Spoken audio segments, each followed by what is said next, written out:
Hey everybody, I'm Cinnamon Cooney, your Art Sherpa, and today I'm going to show you how you can paint in acrylic paint, step by step, this fabulous, amazing horse running through the snow. On the mic is my husband, John. Hey guys. To help me do that, he's going to track me with several cameras. They're going to be able to zoom in. They're going to be really in the action. So if you're at home, you're really going to feel like you're here with me in the studio, and so it's going to really help you paint along. Now, this painting is what in our community we like to call a three hoot. Don't let that scare you. That's actually why I called our levels of 1, 2, and 3 hoots, is because you got to remember art is fun, even when it's more challenging. I have a lot to help you succeed at this painting. There's a traceable if you're not somebody who draws. There's a material list. We've got extra information on the website, and I'm really going to explain to you how this horse is created and the techniques that you can do, and you really can do them, to create your own version of this that you can be hanging in your home or maybe giving as a gift, depending on what you're doing this for. Maybe you're just like a fanatical horse lover like me, because I love, love, love, love, love horsies. I'm so excited about it. You excited about it, John? I am. All right, so I'm going to put my little reference to the side. Okay. Putting it to the side, and we're going to talk a little bit about laying this in. I started out with a pre-blacked canvas. I'm probably going to put a second coat on there just to make sure that it's nice, but I want to get some of my painting sketched in, and I want to talk a little bit about how we can do that. And I think I'm going to use a couple of tools. I have a watercolor pencil here, and I have chalk, and I'm choosing these tools to show you this because they're going to disappear into the painting and they're not going to stain the paint or cause me problems.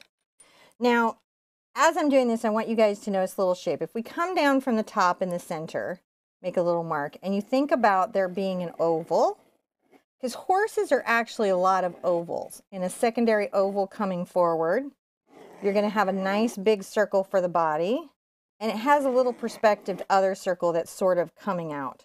And then we've got to deal with the legs. So let's talk about those basic shapes when we're doing horse. Now, at a horse, they have these amazing skulls that tend to really help make drawing them actually a lot of fun. But you've got to remember to honor that structure. So what I'm going to do is I'm going to come out here and, like, where I'm coming to the eye socket, if you think about the eye socket of like just the skull itself, you're going to realize that it bows out a little bit. Then there's these big jaws. Those are for chewing the grass, right? We're going to have some big jaws chewing the grass. And then we have these lovely, lovely big side-facing eyes. And on horses, the reason that they're side-facing, right, the way that they do, this one, make sure you glass it out a little bit out from your painting, right? Then we have this nice round space that's the muzzle. So I like the little lip because that's what I have a lot of affinity to, is that little front lip that gets grass. And I like how to get my nostrils in, which you want to remember that you're tucking them in. They're very complicated structure, and so you want to make sure that you tuck them in. I'm going to bow them out a little bit, and then let's talk somewhat about the top bone. Remember that there'll be like a cowlick in this space, and then we've got to have the lower lip because we can't eat any grass if we don't have it. Let's talk a little bit about this neck that's going to come down. You want to give the horse a nice raise in the neck, because that's where you're going to build your front structures on and also push everything back in perspective. So if your neck gets too skinny, that's going to get away from you, and it's tempting to want to make the neck as skinny as possible, but I highly suggest you refrain. I'm going to bow out for the muscle here, and I'm going to come across this side to really play with the lines of these muscles. Now in the leg, we have one that's coming forward, and there is this front ball that you can directly see. You want to curve in for the lower part of the leg and then round this in for the next joint. I'm going to pull in, and then we're going to perspective out a hoof. See how we're going to pull this out? Yeah. Now, because I'm not going to see all of the hoof, and you notice I pulled a little line out, that's to help me draw this in that foreshortened perspective. That's a little trick that I do to get that correct. I've got a little belly. Let's get a little belly. Oh, we should have a little belly. I don't think that's too fat. I know I always fatten up everything, but I think that's about right. And then give him another little belly. Everybody that lives in my world, okay, there's a little back end. Okay, maybe he's a little big-butted, but We're going to add the little hocks here. They're going to come in. They are going to be mostly hidden by the snow, so I don't have to worry about that too much. Now, I have this here. I'm going to need to talk a little bit about the perspective that's happening here. So I'll definitely add that in because there's this front chest. And let's talk about this forward-facing leg. All right, you got to get those little muscles in. And it also will have this nice joint. So even though that's going to be covered by the snow, we want to get that. On the ears, and this is important, when you're making the ears, tip them in and curve them a little bit. This will kind of imply a warm-blooded horse, which is just a term about, you know, the thinness of the horse's skin and whether it's a draft in the region that they're from. I'm going to run out a little mane. You can really tell that you're you love horses. You speak very reverently of them. I think that they are the greatest thing that the planet ever did. Okay, so, you know, I can talk a little bit about the structure that I've got going up. I can look over here, and I know that I'm going to have a little bit of a snow curl here, and there'll be some of this over here. And I'm only going to give myself some motion gestures so that when I come up here, I remember that all of this is in motion. Mostly, push that back. Mostly, we're going to do a lot of this with brushwork, but just sort of knowing the directionality of where it's going to go, whether it's going to curl back or anything. And then up here, because I've got to add a little more black paint, I'm going to wish for just the general peace on earth, but I'm going to put a twist on it. Peace on the internet. Just peace on the internet. That's all I'm asking for this year. You know, you got to keep it in. Peace on the internet. I guess that's the best wish we could have. Peace on the internet. And then one last wish is that if you're currently in treatment for cancer, if you're currently in chemotherapy, if you're currently going through radiation, that it's as easy on you as it can be, that it's effective, and that you end up in full remission. A lot of times I wish for a cure for all cancer, but I realized if you are in treatment, I want you to come out okay and feeling all right and being cured. So those are my wishes for this canvas. I don't have a ton of wish room on my canvas, so that's where it's at. I'm going to grab a number 10 bright just randomly from my brush bucket. This is a Ruby Satin. I'm going to grab a little bit of black paint and load up. And that's just so that I can paint in this background. I really want it to have a nice rich black value, and I didn't buy it pre-black. I don't want to take out all my lines. I'm just making sure that the areas around my structure are painted very deeply. I want it to have that sort of deep space. And then also this let me do wishes, so lots of reasons. You can be painting your canvas black too, or you can buy them pre-black. This time of year, the black gessoed canvases tend to go on crazy sale. And actually, I find, not always, but I find often that their coatings are better than their white gessoed counterparts. I don't know why. It's just an experiential thing that's happened that I've noticed. I think that anything you do in smaller batches tends to have higher quality control. It has something because they have a much nicer surface. You know, which is why I kept painting black canvases, because I know that for you. And then also they put them on deeper sale because no one ever knows what to do with the black canvas. Well, this time of year is a wonderful time to get good sales. Yes. Yes.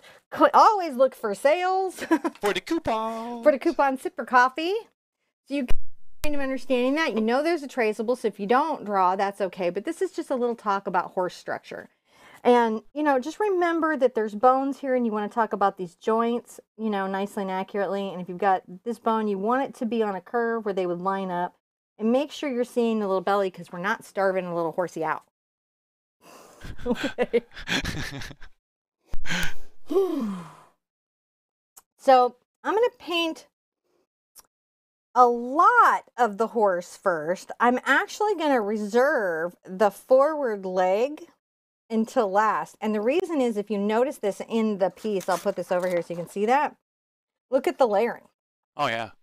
So there's some beautiful brushwork, right, that's happening here, and things are splattered and going everywhere. If I wait to put my front leg in, I can get a very expressive workout here and not struggle so much to keep this clean.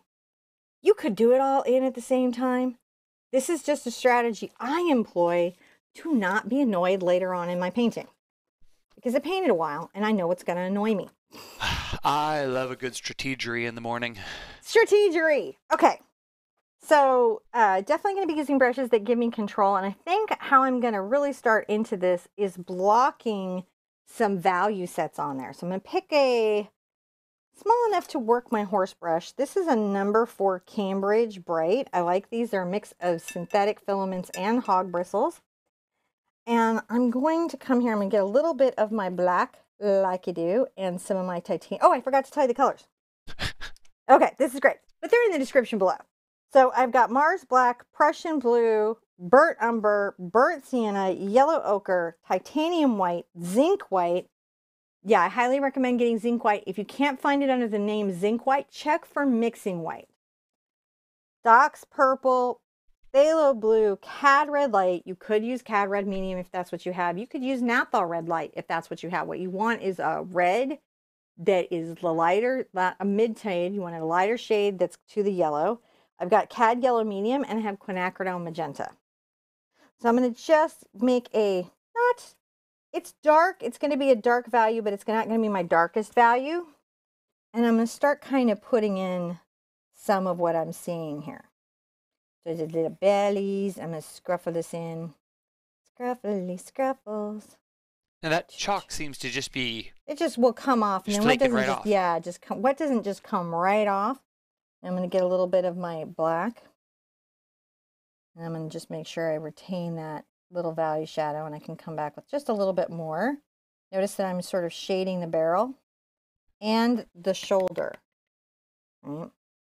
Get a little bit more of my white on here. I love coming through and getting some of this. Whoa, that was me not paying attention. So watch how I fix that. Don't do that.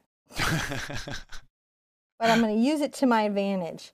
So sometimes what I'll do is I'll be like, oh, that went wrong. But I'm like, it'll work out here. So I just sort of clean it up and go with it. I'm going to come along the neckline with this lighter gray. Hopefully I don't lose the neck too much. And I'll bring this slightly highlighted value right along this neck. See how we're curving this around? Take a minute to take that in, where we're at with that. Now let's go back into our block. We're going to be just working some gray values at first. Right? So let's come in here and be like, nah, we'll be a little bit darker gray through here, sort of blending into that highlight so it's soft. And you can see I'm kind of even scruffling with this brush, right? Scruffling. I love this in a black canvas because you can do this a lot. I'm going to go ahead and get some white. I'm going to come here and just make sure that, you know, I've got two things to talk about. I've got markings and I have tonal values. That's one of the things that makes this a 3-hoot, is I don't just have where the light is and where the shadows are. I also have the dapple gray effect that I've got to paint. And this is kind of a younger dapple gray because he's not completely white. And so I have to be sure that I just grabbed some more black, kind of talking about that as I'm painting him as well. So it makes an interesting little side challenge to the journey, right? How do we talk about his markings as well as the values? And one of the fun things about this piece is there's surprising color in here. That's another way we get to talk about it. I'm going to start working this in just very lightly. You can see him coming in. I'll leave sometimes the deeper black, or I'll be light with this. I actually do think dry brushing is sometimes a very effective methodology to get things worked in. And I don't actually think there's anything wrong with dry brushing. I don't think there's wrong with anything wrong with any art technique that gets you a painting. So, Painting is good. Painting is good. So I'm like, yeah, any art technique that gets you there. I'm going to put a little white on here. And I'm going to just make sure that I come on this side and I definitely imply a little bit of a slightly lighter value that could be coming here. And maybe a little bit through here. We'll definitely be working this as we work him in, right? Got a lot going on, Mr. Snickle Fritzels.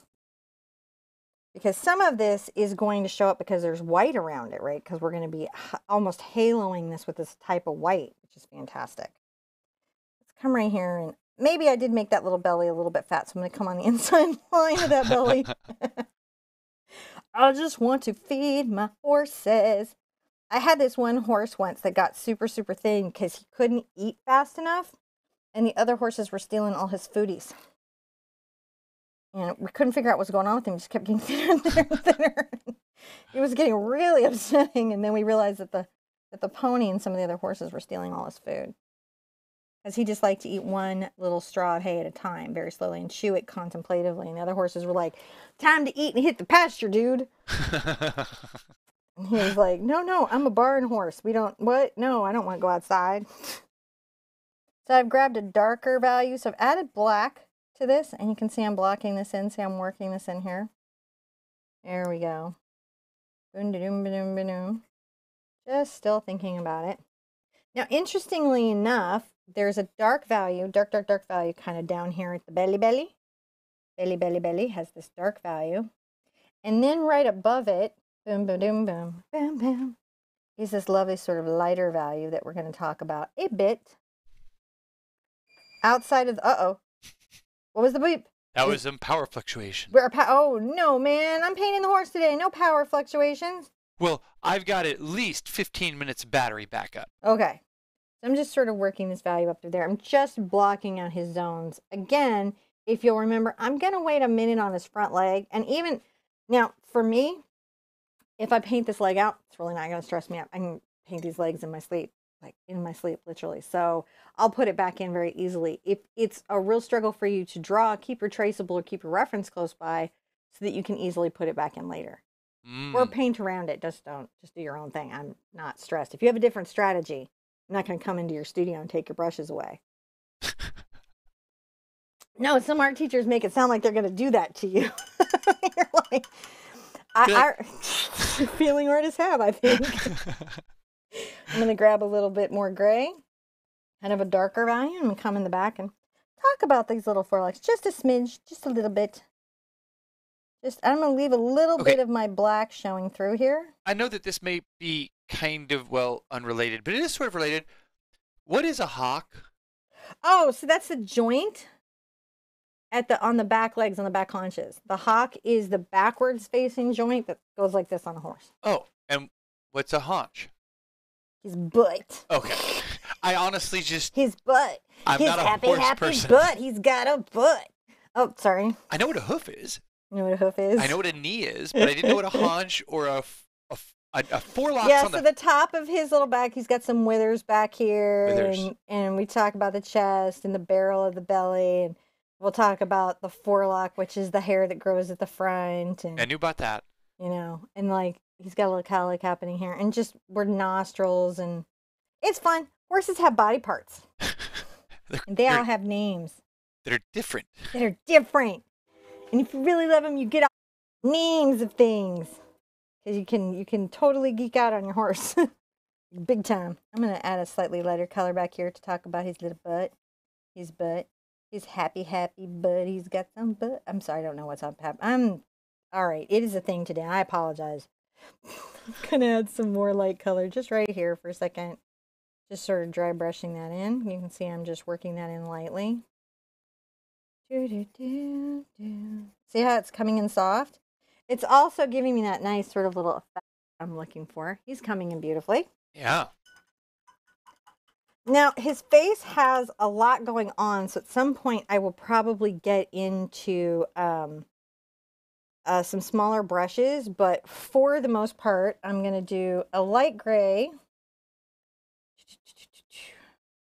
like right here, coming down between the nostrils, and then I'm going to work it up. This is going to be talking about this part of the bone that's right there. Interestingly enough, I'm going to get lighter, which is normally not necessarily what you do, but it's about how he's lit. So remember, we're talking markings, we're talking lighting. A lot be happening here on Mr. Horsey Pants.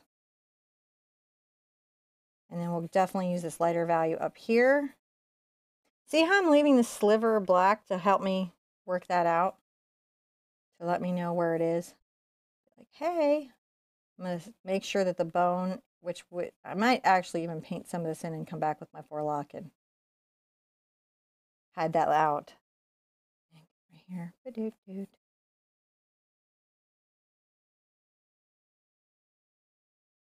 Working a little bit of that. All right, how's he doing? A little more white on there. I think I'm going to come on the outside of my neck here, just real quick. I need to make sure I've got these zones under control. And then they worked. Maybe a little bit of light on the outside here. Get a little bit more white. We got to talk about these things. And then you can even come and talk.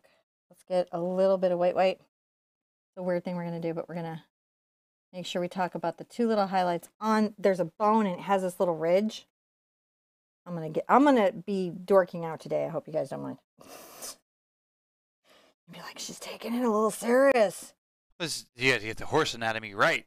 Well, if you get this first blocking of him in okay, then what happens is that the rest of him will come in fairly happily. I am going to have to get into a smaller brush now for a second. I'm going to come in here and get into the smaller brush. I'm looking. Sometimes you'll see me like just really taking it in and I'm just looking at it. What is my... You have a whole bunch of brushes. Yeah, I'm just trying to see, is this small enough? It might be small enough. Let's see how it goes. I'm going to get a little bit of my black and kind of come... This is a number 2 Cambridge. Probably need to get into a detail brush, but for right now I'm going to just make sure that those little nostrils are in and we're coming here. I'm going to make my little dent. There's this eye socket, man. If you're doing horses, you got to get the socket. This above the eye, it sinks in. It can feel a little disturbing. Get some of this worked into the ear for the center. Now come and get some white for a second. We're going to be more in the browns up here, but for right now, we're just making sure the paint has us as we come in and lighten up the outside of those ears, keeping, though, that bent. See how that bent has got to be kept? And to keep it forward facing, you'll have to watch where the shadow is in here. Because so what they have inside their ears, and it's really interesting, is a whole ton of hair. Like a bunch. Like a bunch of hair. And because there's a bunch of hair, I'm going to come here and just make sure that this is nice and black. And that this is nice and black. We'll work it out a bit later. I'm just adding these little black lines so that when I come in and mess with stuff, I'm like, oh yeah, I know where that is. See how I'm just sort of enforcing these zones? This is just my black line. So I'm almost coming back in and flatlining it, but what I'm really doing is just making sure I know where the heck anything is. Otherwise, I'll be lost. You don't want to be lost, do you? I generally no. You're never actually lost. You're a Boy Scout. It's not even an experience you can relate to. I oftentimes find that I don't know where I'm at, but I'm not lost. Wait, where are you? Don't make me move my camera at you. I am too entirely pleased. So I had to grab some fluid paint and I needed to make sure I had my splatter brush because that's going to be a component of what we do now. Now is a good time to do some of this because we want to be careful about when and where we have some splatter. And we're going to be using our zinc and we're going to be creating these atmosphere effects. Let's dry this, clean up some of our lines, and create that snowy atmosphere and the effect of heat and moisture coming off the horse. All right, guys. So if you're doing this at home, and especially if you've got your underpainting here, make sure that you're not using your hair dryer on a heat setting. The heat can actually cause coloration and color shift and shrinkage, so keep it on just air. Now I'm going to grab a clean brush with just water on it, just clean water, and I'm going to make sure that some of my chalk lines that I don't want to still have here are kind of like disappearing. Not everyone. No, I need you. Stay in here, a little chalk line. Actually, I can just paint you back. I don't care. All right. So back here on Mr. Haunchy Haunches. This is pretty cool. How would we do that? Well, here I have some zinc white. Now, yes, you can accomplish this with titanium white. Zinc has a lower tinting strength than titanium white and changes the hue of a color much less. So it can be really great in effects like mist, fog, clouds, just anything that's like a haze or a visual soft block. It can also soften edges in the distance. So there's a warm cast to this mist that I really, really like, and I'm going to play with a bit. I'm going to take a little bit of my yellow oxide and a little bit of my cad yellow, and I'm going to just sort of dust that into my brush, not too much. See how it's sort of dusted through there? And I'm going to get my zinc. And I'm going to come here and we're going to see if it shouldn't be too strong, and I'm going to just very lightly and softly, I might even wipe off and get just a little more zinc because it's got to be so light. Let's make some. So this is like the heat that's coming off, and you can see I'm using the corner of my brush. This is a positioning of my brush. It's on an angle, and I'm wiggling it out. And I'm going to make sure that I'm random with my smoke effect. See how I'm doing? Yeah. Yeah, it's just like what you see there in the reference. That's how you get that effect. And what's nice is if you come in and you flip the brush, I don't know if you caught me doing that. Yeah, so I you turn the brush over a bit, and that catches the fresh side of the paint, and so then I can hit that. Now, without reloading yet, I'm going to come back here and I'm going to start working the belly. There's a little bit of a belly mist, isn't there? It's hot to run back to the barn. We're running back to the barn to get some treaties, and it's very snowy, and we had some adventures in the pasture, and we now need some treaties. That's happening. You have some feels about what this horse has been up to. It's up to stuff, you know, and I can come here and very softly, if you'll notice, I can even still sort of work in. It's a very light effect, but I'm going to make sure that a little bit of this soft kind of dusting is out and about. It's not totally visual, but it's going to help create that sense of space or halo around this object. And if you'll notice, this is much lighter than what's up here, isn't it? Yeah. It's barely visible, but it is an important effect for painting like this where you're trying to create a lot of atmospheric drama. Now, down in the rest of here, I'm probably going to work mostly my titanium white. But for the purposes of this, I'll rinse out for a second, like you do. Like you do. And I will dry my brush off thoroughly. And I will come load up some zinc. And at this outer edge, working this a bit, if I play the zinc against the titanium white, I get some really extraordinary outcomes because they actually are quite stunning against each other, and it will allow some of my bright whites to feel so much more powerful. And you can kind of see how just the zinc against that yellowed zinc is its own effect. Isn't it? Yeah. Or I'm asking it like it's a threat. Isn't it? People are like, I don't know. I'm just here to learn how to paint. Yeah, sure. Yeah, I agree. So I'm just bringing this out here. Now, be energetic in your strokes when you're doing a painting like this. You know, you don't want to be too tight in it. You want to open your body. You want to open your space and be a little bit relaxed. You want to breathe deeply. Remember, these techniques come over practice and time. If you've done a lot of 2-hoop paintings, but you've never done a 3-hoot, or you haven't been doing this for a while, you haven't done a lot of these type of light, soft techniques, give yourself a bit of a break, because these aren't like a talent thing. These aren't just instantly downloaded like the Matrix into artists, but not other people. These are earned. You gotta practice them.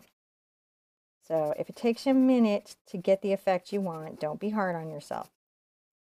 All right, I'm going to do a little bit of this soft working over here. Everybody having fun? Oh yeah. Oh yeah. And again, I'm on the side. I'm doing that wiggle, and I'm just creating these softer outer atmospheric eventualities that I can pull this much brighter focused snow space on. Now, I'm going to just rub that out. See, I'm just rubbing that out for energy. Is zinc white the same as translucent white? It depends. So if you're looking to see is it the same, and that's why I have the golden out today, it's PW4. So I was correct the last time. It's PW4. So if your tube of paint says PW4 on it, it probably is zinc white. because there are 30 names for zinc white that are not zinc white across different paints and watercolors and brands, because there's a vanity name. Believe it or not, that's the zinc white. The only true thing on your tube of paint is the pigment number, which is PW4. There is a mix called mixing white that is titanium white and zinc white, and you may see that on your bottle. But what you're looking for in your white is a soft, non-tinting transparency.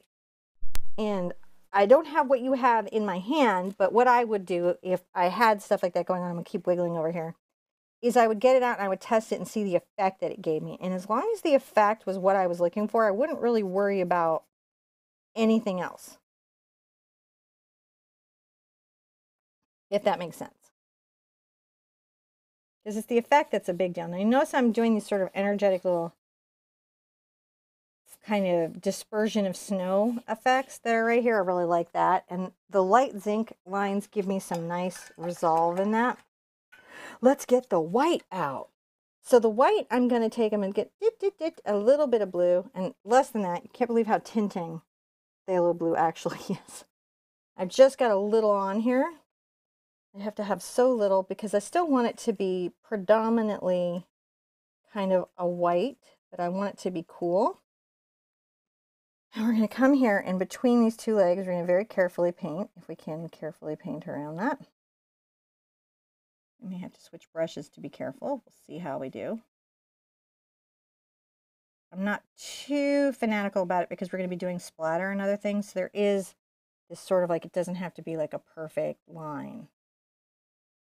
I'm pulling that around here.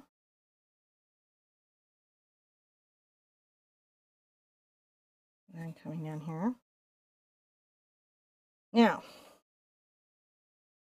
right here, very softly, work the edge of this.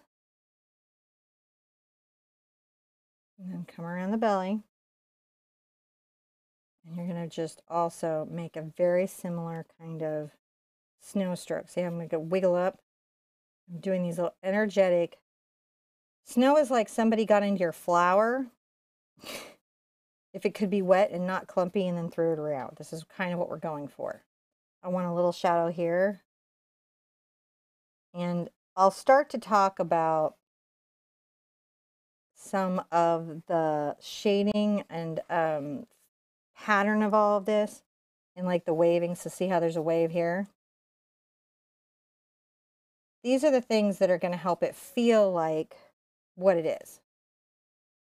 I'm pushing that forward. And you can see this is much stronger. How's that going? Let's look at that. Sip our coffee. Wish my daughter was here to microwave my coffee. Yeah, it's so good to have a daughter who can do that. Hey, look, she's close. Would you microwave my coffee? Oh, you can microwave mine too. Oh, she's such a good girl. She doesn't even mean to be. I'm going to definitely add some of this here. So I'm going to come around this joint very carefully. Now I'm going to come in with a tighter, more tidy brush to get a little bit of a hard line around these joints in a minute, but I just want to get the values in this soft, wiggly sort of way. See, I'm just pushing this and moving my brush around to create that energy in these curved, linear kind of strokes. Now here, I want the stroke to pull kind of out like this.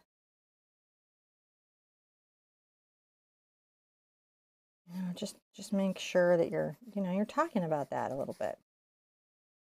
And then brushing this up this way.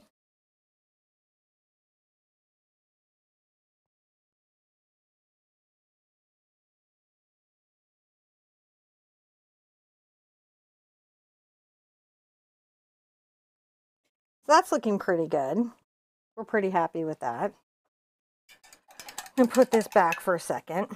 Now, on the leg, there was a little bit of the dappling and there was a little bit of shading. So I'm going to come in and get a little bit of my black and white, making pretty dark gray still. And I'm going to come right here and make sure that there's a little bit of a darker value. I'm about to kind of hide from everybody. And a little bit under here. Maybe a little bit to this outside here. And that allows us to have some type of kind of that implication that there could be some dappling. I've grabbed some lighter whites and I'm adding, can you see this little process of dappling? So that later, we'll add some of it right here. I can see it. Can you see? Can you see? Yeah, I can get really close. I get that you can. Really. Let's get a number 2 Ruby Satin or any pretty sharp or tight brush. It's just, when I say tight, it's going to give me a line that's not fuzzy or soft. It's going to give me kind of a hard line. And we're going to hard line some of the elements here. Like around the joint. I bring that in a little bit to talk about the leg. And this will come up a touch. I definitely want to define that back belly. And then I'm going to line on the inside of that. There we go. Sorry. Don't want to do that. All right, I'm going to give myself my hoof back for a second. I'm just grabbing some black to give myself my hoof back a second.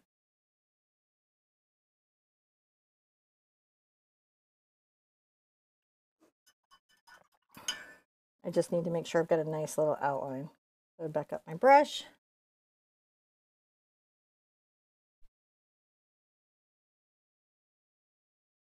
And it even comes up through here.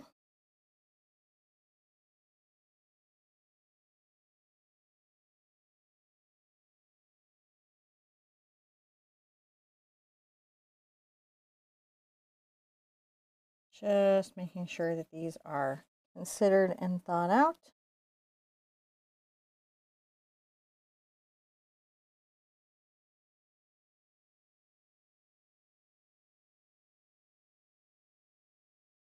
All right, that's nice. Important stuff. Now, I can come here with a clean brush and sort of trim in that line. Can you see how I'm doing that? You can do that too, just trim in that line. Back into my scruffly brush, because this is the one that I want. And I'm going to start with a little bit of my blue.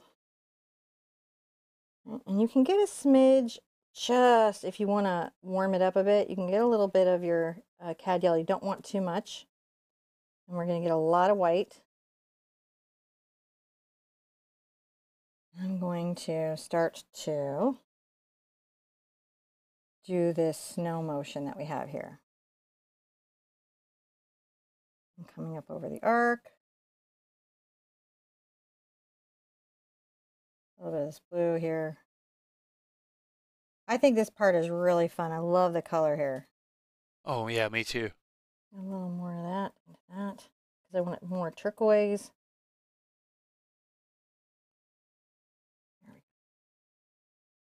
Yeah.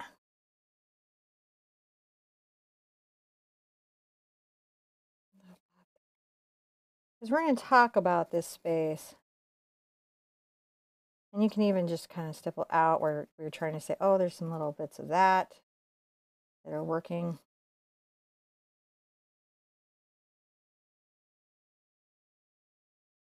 And if you lose your black, remember you can always put it back. By having that black canvas there, you can always put back anything that you need to. I'm going to wiggle this in front. And talk about that part of this now. I might even grab a little of my diox.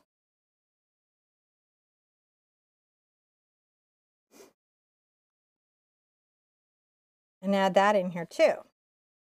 And this curve here maybe as well. See how that's another cool value.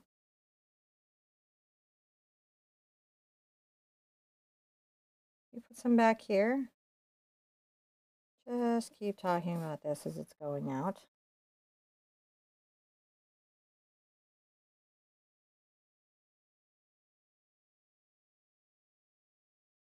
Rinse out.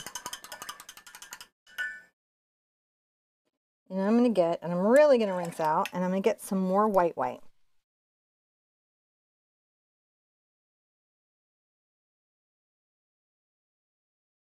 going to just tap my little brush in, and I'm going to make this very energetic snow space. Can you guys see how this little energetic snow space is being created? Just tapping the brush in and out randomly. getting it a couple places. And this is before I've even splattered. Let's get some more, because it's fun. Put it out here. You know, feel like you can put these bits out and that you can create this energetic space anywhere you need it. And this is true whether you're doing snow or surf or a dune buggy through sand. These techniques are actually pretty relatable for a lot of different paintings. Because paintings are just an assortment of techniques and preferences that artists have when they're constructing images. You know, yes, it has a deeper meaning to us as society, but at the end of the day, most of your relationship to the painting is about its construction and your experience as you're building it. So you just got to remember, even if you're a new artist, that you are an artist and you're having those same experiences and those same worries and concerns that any artist has, no matter how professional they are or how far along in their art journey they are. I'm going to add some white highlights through here just to show that that's very snowy. Come out here and just tap some energy. See, and when I'm talking about energy, it's these implied lines. I used to have a professor that would talk about implied lines. Do you remember Reverend Tally, John? Yes, I do. And he really liked him some implied lines and textures. He did. Yeah, he used a lot of it in his art, so I think it was probably really relevant to his creative process. Yeah, I would say he had a lot of modernist and structure in his work. Modernism. Mm-hmm. You know, did a lot of faith-based art. Well, I mean, I think he's a reverend, so that's... I think there was some subject matter in his artwork that was definitely faith-based, but I think that, you know, he definitely had a lot of strong artistic... Oh, his skills were on point. Yeah, I mean, like, he spoke the art with language of art for sure in his paintings. I mean, his use of color, line, design, theory, presentation, it just was all there. If you want to look him up, that's Reverend Clarence Talley. Yeah, he was a professor of ours in school, and he was just a really, really good artist. I think so. I'm going to bring some little white highlight out here to kind of imply that this is going forward. And you can see as I'm adding these colors and these values that it's building up this feeling of it being snow.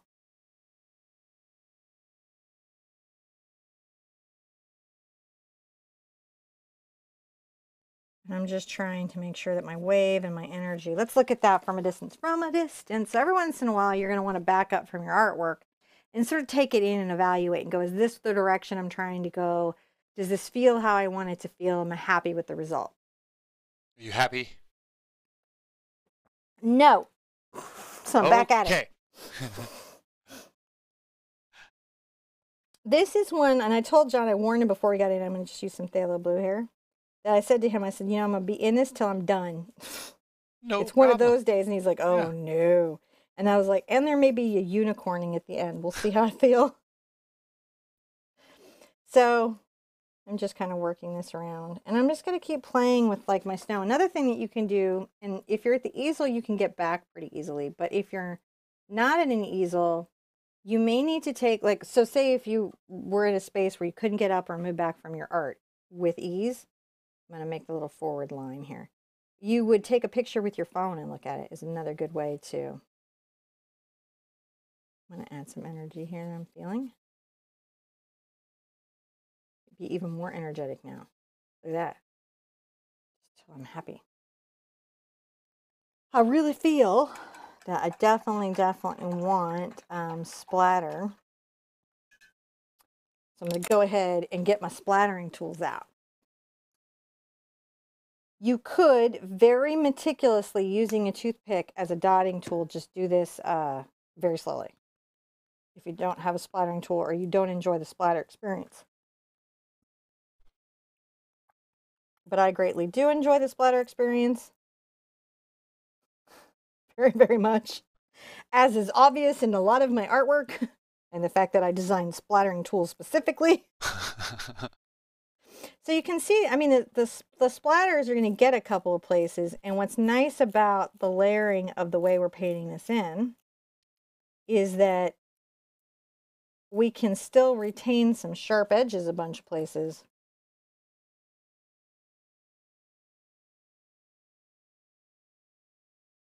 where we need them. There we go. I like that. I could probably keep splattering for hours. And will, let's just be here for a while. It's an hour of splattering on YouTube. Woo! I just want to really feel it. I want this to be...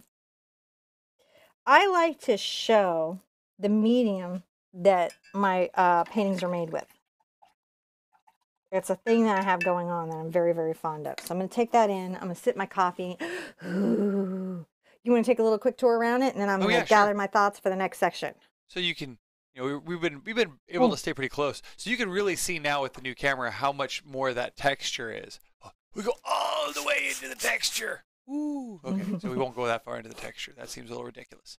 John's like, gather your thoughts. What is that new thing? But you get an idea. As you zoom out, the picture really comes together. And these underpaintings, you know. So a watercolor develops like a photograph. It has many, many beautiful stages. Acrylic is like an ugly duckling that eventually becomes a swan. And you've got to kind of hang in through all of the growth stages. There's the weird molting stage, and the kind of bald and some feather stage. And just trust me, if your acrylics have a hot mess stage, you're doing it right. Which is always such a fun thing to have to share with other artists. Like, no, you're doing it right. It's supposed to be crazy hard like that. So I'm going to just start working him down or working him up, depending on where I'm at. I think let's work him up, because I think it'll be most satisfying to finish his face last. So we're going to work him up. And we'll start with this forward-facing knee that I talked a bunch of smack about, saying, oh, yeah, I can totally, like, you know, paint him any old way. I'm going to add some Prussian blue into some of my mixes now, even when I'm doing my pure black, so that it feels like it's different than the black around it. And I'm going to come here and start to talk about what is going on with this front knee. I want to talk about all the little joints. And I'm going to paint out any little splatters that got where I didn't want them to be. And you can see that Prussian blue and the black together, they actually create quite an effect. Make sure that my joints here, because, you know, very hard for a horse to run if it does not have the joints. And then we'll come right here and make sure that is thought about in some way. I'm going to come into my white. And here at the fetlock, I'm going to, I think I used the wrong word there. It doesn't matter. Down here. I'm going to start very softly adding in this irregular pattern, or the dappling. It's the horse's foot. Of the horse's foot. Maybe a little bit of talk about that on his little ankle over here. Other than is a hoof. Talk about this on his ankle over here. I guess hooves are with multiples. Well, yes. They have multiples of those. I'm going to come up to the top of this structure, and I'm going to dapple in some. So I'm not only adding value in hair, but I'm also like creating shape and form. It's kind of a fun element that I can do. I'll use the corner of my brush if I'm having trouble getting a nice rough line like I need to. Get a little more white on there.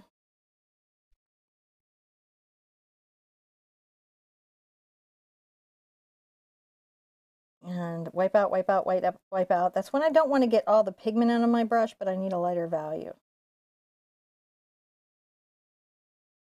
I come across the top.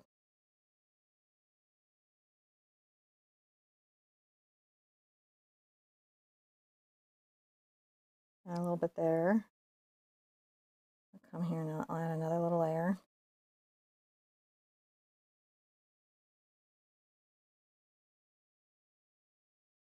And I feel like this hoof has gotten a little bit long. It's, if you notice, it's just too pointed. So where that's happened, I'm going to come back with my white and try to find, there we go. It's a little shape again. See how I did? Come back with some white up here. Oh, just couldn't help myself. I had to add a little bit of highlight there. Add a little bit of highlight there. And I'm still going to add some highlight right here. Maybe a little bit there. Let's come on the inside of this leg here.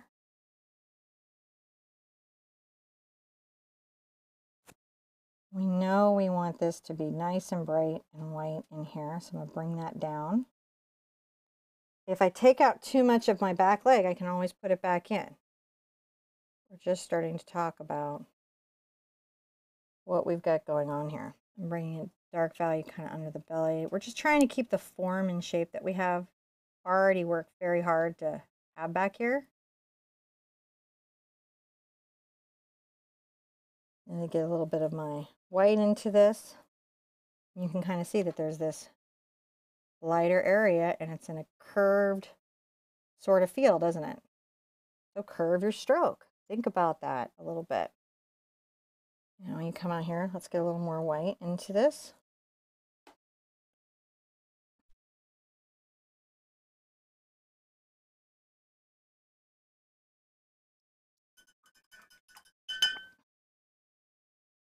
I want to definitely highlight there. So I've just rinsed out and I'm grabbing some more white. Is everybody doing okay? Yes, really, really good. I'm going to make sure that there's that pattern there. And again, a little bit of a highlight here. And just on this outside edge, I'm going to really play this up. Maybe another little highlight. It can be fun to grab a little bit of your blue playfully. Go ahead and add a little bit there. Put some here.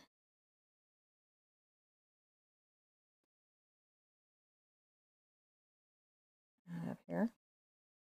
Just thinking about this a little bit in some way. I'll take that in and see how that leg is coming forward. That's what we want.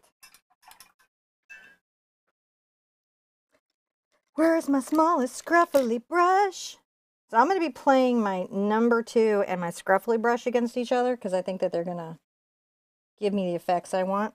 I'm going to make sure there's not much moisture in here. So I'm going to take my Prussian blue and a little of my black, and I'm going to mix them together.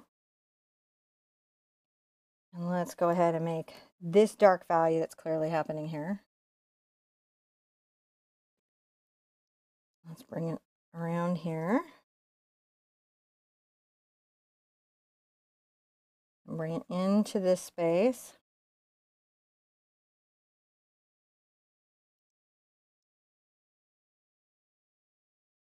I'm going to just wiggle this back and forth.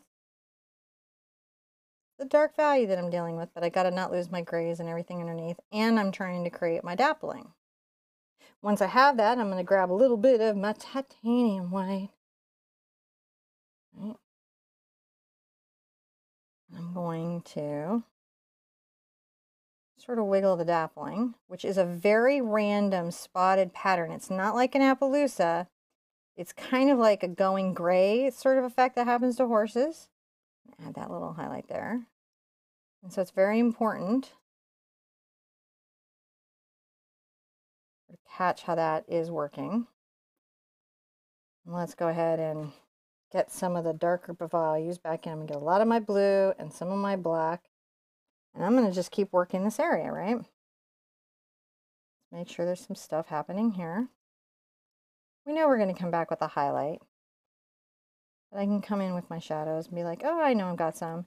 And you'll notice that I'm leaving some of what's underneath here to also create another sense of that space in those events. I'm doing. And then maybe here I'm going to do that brush stroke forward across the shoulder. But I'm still trying to randomize that pattern so that what we have here is dappling. Breathe. Make sure you're relaxing your body posture, taking care of your space. You got to take care of your space, dudes. I bring some just pure black in, and which is really powerful in this composition. Now I'm going to just pull this in. See how I'm pulling this dark color along this neckline, and I'll pull it up softly. Let's grab a little bit, maybe in some blue and some of that. Let's come under the jaw here. And just make sure that we've got that little bit of shadowing also happening. Bring it down, bring it down. shortening that highlight line, even though I know where the neck ends. Just making sure. See how I'm wiggling up and down, making this dappling. How's everybody doing, John? Really good. Okay, good. I'm going to get a little bit more of my dark color, and I'm going to move down to the forward right leg, John. All right. And then come down here. I'm going to just make sure that kind of space of dappling feels like it's going on. Put some there. Let's come up back on the shoulder and sort of dapple a little bit here too, right? See how this effect starts to create these zones of space? Every once in a while, you will need to rinse out your brush. I'm going to come over here with some stuff because the paint will start to dry on it. It's not always even that you've got to get the pigment loads off. It's that you've got to deal with the way that the paint would be drying on it. So I'm going to bring this down here, this darker color, carefully leaving the halo around my knee. I'll lose it. And if I do lose it, I'll have to put it back in. I'm going to bring that up, especially through here. Now, I'm going to add a little bit of my white to this. I'm going to start to talk about some highlights that could be happening here. I'm going to stroke forward. I'm on this right leg. You see the little brush stroke where I'm curving it and I'm doing the implied. So I'm talking a little bit about hair and I'm talking a little bit about what's going on. I'm going to bring this around that belly. Maybe there's a little highlighting here. And a little bit right here. And we're pulling in. And I get a little more white on there.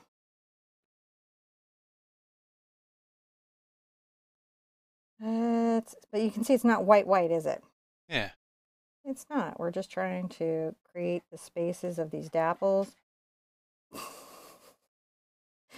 Trix is full on feeling this. Just keep spacing this up. I'm lightening this up because I know I'm going to be lightening it up a lot. Bringing this in here. And so I'm really leaning on my reference. I'm not trying to remember. I can paint a horse from memory, right? I've painted horses so much I can paint them from memory. The difference between working from reference and working from memory is that my memory is informed by all kinds of non-factual information and emotional information. And so I'll create a beautiful graphic piece and it may be stronger by moving away from the reference because then only my artistic expression comes through. I'm just adding a little bit of a highlight right here. Just sort of coming down. We're going to just keep pulling this through. So it's nice to use references. Let's get a lot more white on here.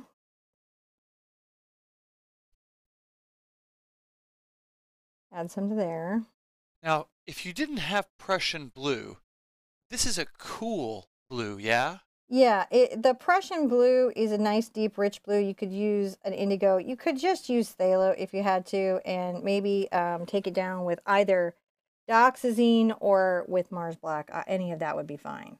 But even if you didn't have these particular yellows or blues or these use the colors that you have. Your painting isn't going to like explode in any way.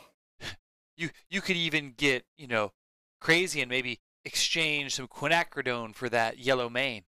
Sure. You can. The values here, the lights and darks and textures in this are what's really hypercritical to what you're doing. There we go. Just going to create that little lightness that's coming up and then maybe a couple little spots like that. See how we're doing? Mm-hmm. I'm going to take a little break and take a little look because this is my distance. Oh, yeah, let's have a minute. It's looking pretty good. Hard paintings aren't necessarily hard per se. What they are is technique intensive, often palette intensive, and often time and layer intensive. Yeah. So there's a couple ways that art gets hard. It can be just a concept you're just so unfamiliar with that it's very hard for your brain to process it. Or sometimes it's not understanding the amount of effort that sometimes can go into a particular piece over another particular piece. Like many of you were like, I thought the ornaments were going to be so light and easy. And it's like, no, the bokeh tree light and easy. Ornaments, it's a whole day for us. So it's just knowing what you're up against. I'm going to just keep going. I like to keep going. I'm going to come back here with a little. I'm just going to make sure that I've got this sort of really worked out. I like to make sure certain things are thought out in a particular kind of way. Here a little bit, just create a little shadow if you can see that. Yeah. Just thinking about it, just thinking. And rinsing and painting. Let's do the back belly in the butt. I love the back belly in the butt. I'm going to get a little bit of my Prussian and my white. And I'm going to come here and start talking about this belly, which is a lighter value.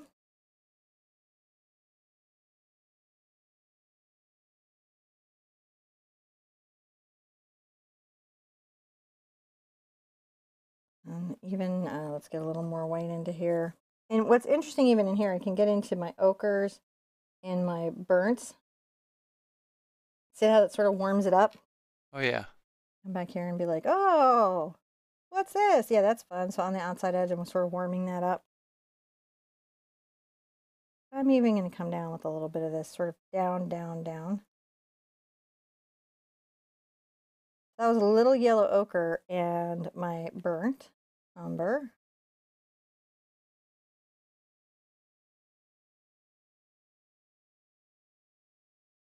Now, as you become a more experienced artist, Mm-hmm. do you use less paint?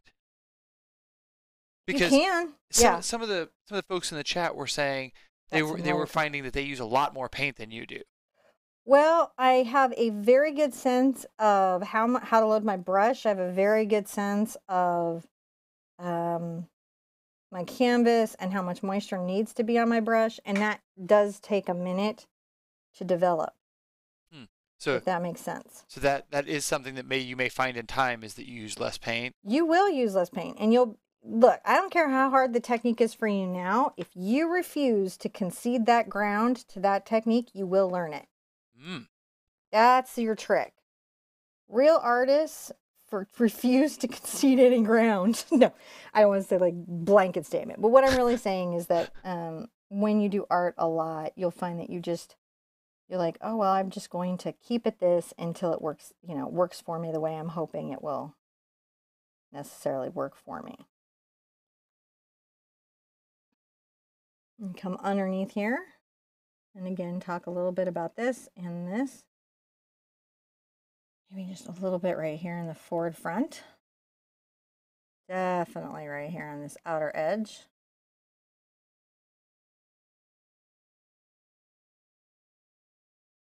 And some of this down here. You can see I'm just kind of scuffling this along. Isn't that fun? I actually really enjoy painting this, guys. I love painting horses. I know you guys know that because you put up with me doing it all the time. But this is one I personally just enjoy. Like this is very in my wheelhouse of things that I just am happy to be doing today. Now I'm going to get a little bit of my burnt umber again. I might add some Prussian blue to it, interestingly enough. And a little black, because what I'm going to do is I'm going to start talking about the dappling up at the neck, but I'm going to do it with a slightly warmer color. You see that? Oh, that's warmed up. There's a lot of color in this. So much. More than you might think. And it's also playing a factor. I'm going to come over here and add some of this in what's going on. And should be enjoyed. Like enjoy the color that you have happening, and play with it, enjoy it, have it speak to you through the day. Gotta bring some of that down here.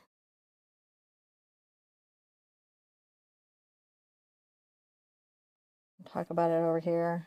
It's fun to do. So you can see I'm getting a little brown in there.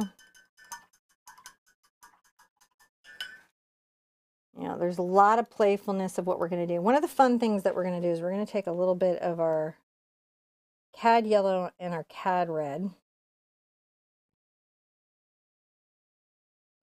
And we are going to add some light right here to that belly.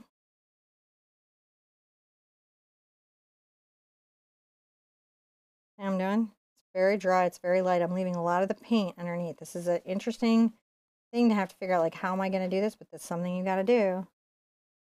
I think it's super fun.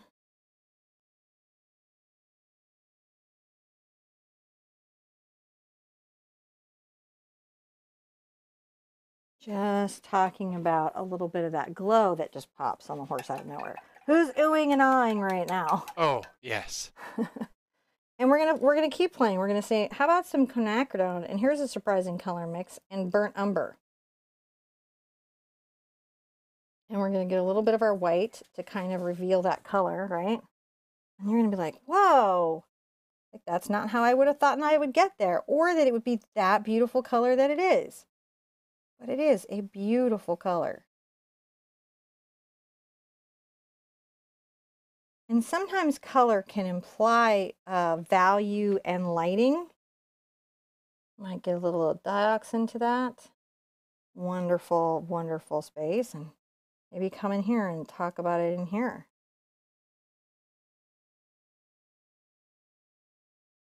Oh, I can't help myself. I'm going to put it right there.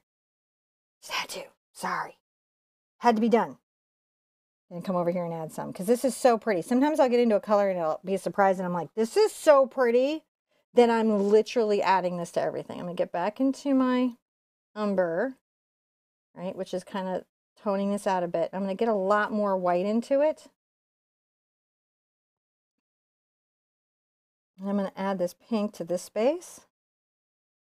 Let's come here and add some of this pink here. A little bit there. You know, there's just some little bits of pink that are afoot. Maybe right here. Pink, pink, pink. So you're adding some coloration there. Yeah, I am. Now I went a little heavy with it right there. So what I'm going to do is I wiped off my brush and I'm just going to blend that out. See what I'm doing? That's not in the original. Yeah. That is? Yep. Oh, wow. Color intensive piece. Oh, I guess so, yeah. It's not as obvious at first. It's not as obvious at first. And this is a very common thing that you'll see with Southwest artists will do this a lot, where they will, I'm just rinsing off and just reloading. So I've got some stuff here. I'm going to get a little bit of my crayon into this interesting mix.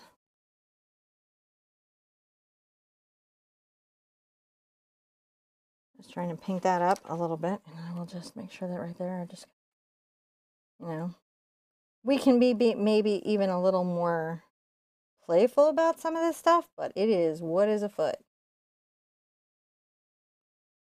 And we're doing pretty good. We need to add some blue. We do need to add some blue, some really key blue. So I'm going to take this blue out. And again, I'm going to get a little of the cad yellow into it because I want it to be a little more turquoise. I'm going to get some white. I'm going to come right here and I'm going to just say, right, whoops, too heavy. But I don't mind because I can just come back and soften that out.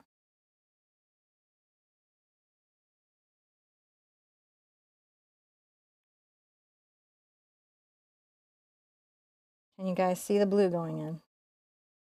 Oh, yeah. Don't fear the blue. You do really want to lean into these little color variances because it just makes... This is why we paint instead of just take photographs, right? Like, why would we paint instead of just take photographs? Because it's fun? Because it's fun. Super fun. Because you instantly get your finished work-ish. Well, photographs are kind of an instant gratification. But, you know, as artists, because there's a lot of ways we have to express ourselves, right? Lots of ways. I'm going to get into a little bit tighter brush. I'm going to clean up some lines here.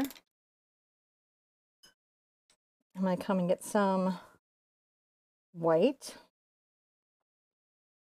I'm going to come on the outside here. And the outside of this.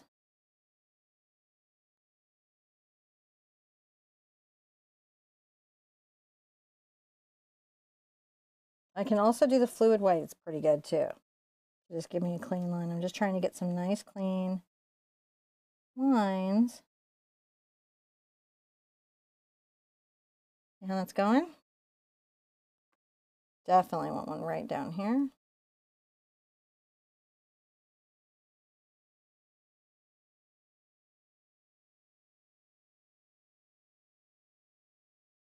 It's important to be able to define your spaces.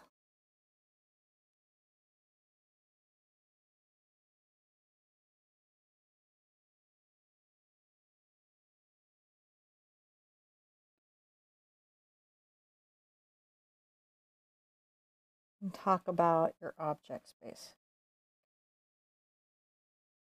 Just dash this around. And maybe a little bit of sketching. See, now I'm sketching with the paint. Can you see how I'm sketching with it? Yeah. Because you can use paint to sketch. So we've now got the lower half of him pretty well considered out. And hopefully you're like, what? I hope so. I am. I need more coffee. I need my coffee warmed. And if while we warm coffee, we could take a question. Maybe Honey can warm my coffee while John finds a question. And I set my mental space for the face and mane. And then we'll be done. We're not actually have that far to go. Yeah. The lion's share of the work we've really, really accomplished. And hopefully this piece is surprising you about what you can do. Honey? Yes. Can I have coffee warm again? Coffee? Coffee? Coffee? Coffee? And Dad too wants coffee? No, I don't need more coffee. I'll finish that one off. I just heat it. I don't know what that means. So, any questions about what we're at so far? Are we enjoying ourselves? Are we like, wow, I can do this? These 3 hoots, I'm hoping, are the bridge that get you to that next level of what you're going to be doing in your painting, so you can take everybody's classes, so you can do workshops, so you can be like, I got it. Well, Neil was noticing that if you had done the buffalo painting, you could definitely do this. Yeah. Or actually, I was thinking about the gentleman that you did in the black. The old elderly gentleman from the Big Art Quest About Face year. Yeah. Yeah, where he's colorful old guy. That's fun. Yeah, this is very similar to that. And I feel like in wildlife photography, using color in this unexpected way helps us as creatives take that, you take that reference, you take that idea, and then you just pop it up. And so that's a little bit how artists might talk differently than a photographer would. Not that photographers have these tools as well. With digital painting now, it's all kind of like, it's just, you just do what you like. I'm going to put on lipstick. Let's see how I can do it with using the camera. Kelly was asking, what do you do when you've got creative block and having a hard time painting? Well, I'm going through that right now. It probably doesn't look to you guys on this end that this is what's happening, but if you're in the Big Art Quest, you're where I'm in the middle of a whole moment in my life. What you got to do when you have creative block is a couple of strategies that you can use to get through it. And it also depends on why you have it. If you're just like in a space where you aren't having ideas, my best advice is to get new media, like maybe go out and buy some new art material, something that gets you excited about it. Do a piece that's just simply for you, for no other reason. If you are going through a period, because sometimes you guys say, I have creative block, and then you follow that up with, and a family member of mine died. If you're in mourning, it's okay to put down your creativity for a little second. Yes, it's a great tool to help you out of being sad, but it may not be a tool you can access when something really traumatizing has happened to you. So that wouldn't be creative block. If you're recovering from a traumatic thing that somebody's saying to you, what I would honestly say is do something outside of that space. So if you're like, I just can't draw, then do some needlepoint. Like, be creative, get that creative juices going, keep looking at stuff. And my last thing that I do, since This is going to sound so lame, but I really do go to the museum or I do look at art online. My This Is Colossal website, if I'm feeling like really like I can't paint, why am I even doing this? I go look. You wouldn't think this would help me. I go look at artists that are like a bazillion% better than me, and I'm like, I'm so inspired. Those are my strategies and my thoughts on that. Is that a good answer? I don't know. That's a very good answer. That's a very good answer, I think. Don't trust a girl in a hoodie. Let's get this little baby space in, right? So up here, we're definitely going to be doing some more of those warmer tones and some of those peaches and some stuff. So I'm going to get my little brown and quinacridone into their same little space a bit, because that's kind of a nice way to get some of that, right? We use that into our grays, and we know we want some of that, especially up in places like, I want to start talking inside those ears a little bit. I'm going to get in there. I'll have to get in with my detail brush or even a smaller brush because they're quite a small space and they have a lot going on. They do. Touch this around. Okay. I'm being fussy. Ignore me for a second. So I'm going to take this color and I'm going to mix a little black into it, and that's going to actually be some gray for me. And I'm going to come in here and I'm going to start. And you want this to be, you know, your darker value. I'm going to just start valuing out these spaces in his little face. And what's happening here. And this may be even at this point, this might even still be too large of a tool for what I'm trying to do. So you've got to evaluate as you're going, like, is this tool getting me where I'm trying to go, or am I really struggling into this space? And I think I could lighten up this value quite a lot.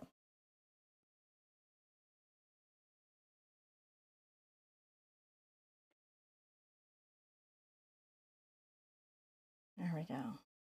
Just pulling this in. And remember, he's still dappled up here as well. So, you know, even if you're like, oh, no, I need a little more dappling, you still want to make sure that you're talking about that dappling space. Right here, I want to make sure he's feeling dappled. Come on, dude, be dappled, man. Gotta be dappled. Dapple it hard.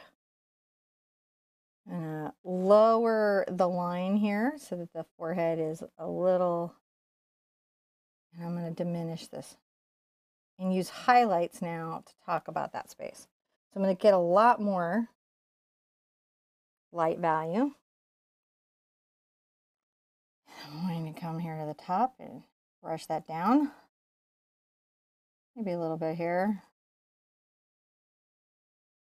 And just be talking about that space as well. I'm going to leave some of the dark showing through, and that like becomes my darker values, you know. What I have underneath is I'm adding the highlights. Then it becomes almost in concept a little bit like a pencil shading, if you think of it in that term.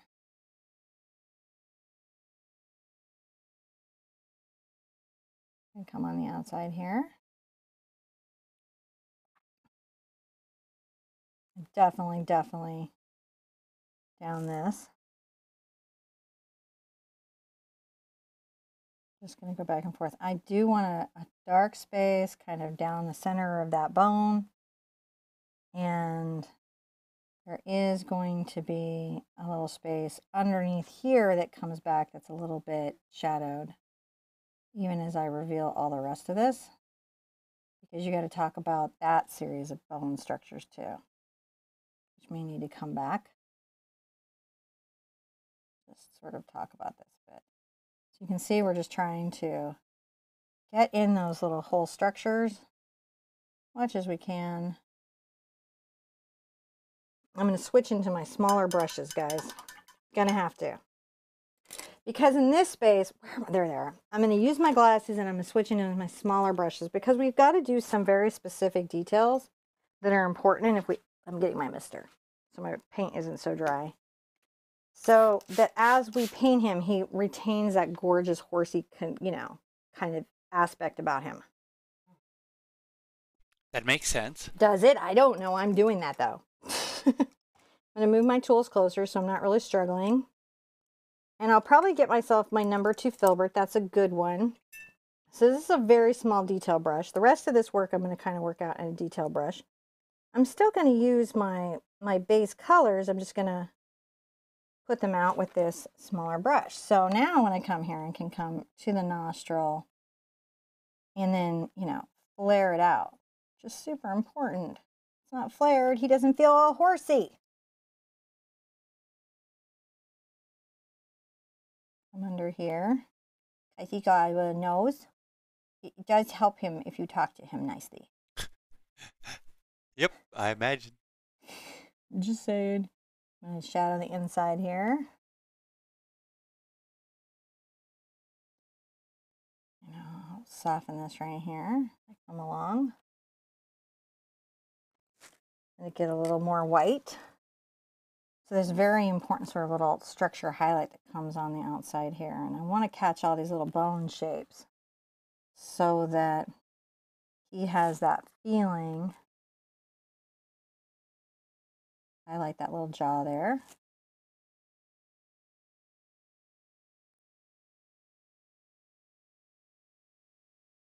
Highlighting a little jaw.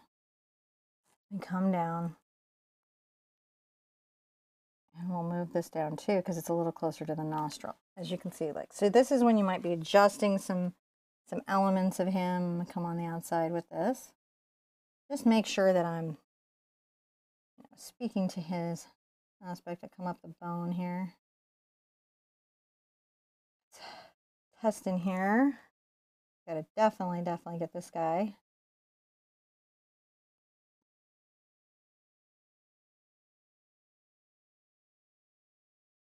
We're just going to quietly think about what we've got going on. Rinse out. Now, interestingly enough, underneath the lip, there's a bit of another highlight, but you have to have the shadow here because their lip is very curled in. So to define that lower lip well, you will need the shadow. You see what I'm saying? Yeah. I'm going to take this, and maybe in this case, a little bit of my blue. And I'll definitely come down here and define that space a little.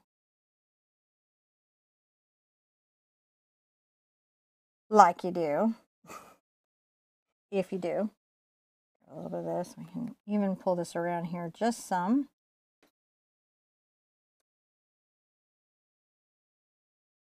Just some. Yeah, because you're just talking about this. In here, in his little nose, right? I'm going to get a little... We're going to be very fussy, right? Be very fussy and put a little shadow inside that nose. And so there's a little bit of reflected light, but it's still quite deep. And you want to make sure that this is got some depth to it. So I'm just tapping the brush up and down to create that softened look. When I need to, I can get either my fluid white or anything bright and make sure I'm catching and popping the highlights where it's important. See, like on the inside of that nose, to talk about the structure. And he's got a little bit right there. You have to remember that there's these little center wrinkles. Don't forget to center wrinkles. They're very important because their noses are like little velvets. Like a little velvet kiss face. Kiss face! Kiss face. If you got your horse, don't forget to kiss face. Don't forget to kiss face your horse. Kiss face. And I'm going to just, again, use this tapping motion to, you know, make that better. You can come back with a little bit of your black and your blue.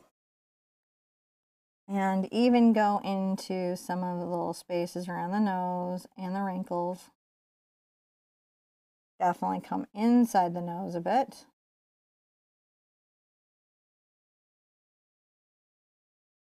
Shading anything that needs a shading out.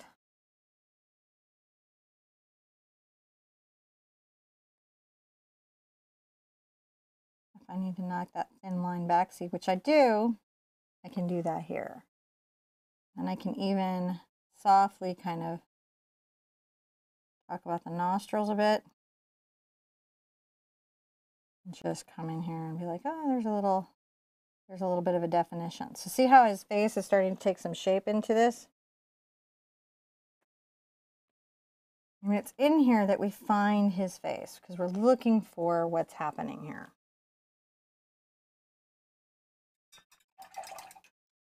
And we've got to find those bright highlights and we've got to find those top spaces so that we can locate him in some kind of way.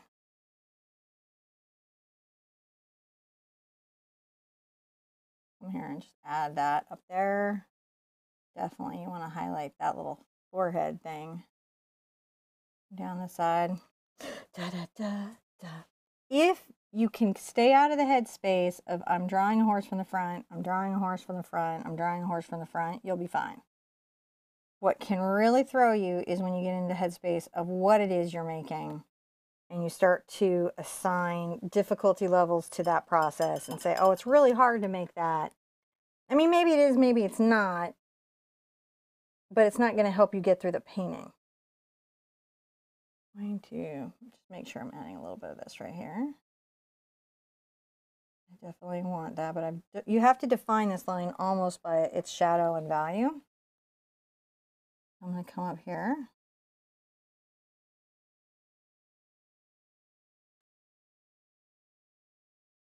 Now, this space, right, which will be the eye space, I'm going to just make sure it's dark at first. Saving the best for last, which is the main, right? Yeah. Main's totally the best for last. You got to. Got to. So I'm going to get this kind of aspect, and the forward of this would be darker.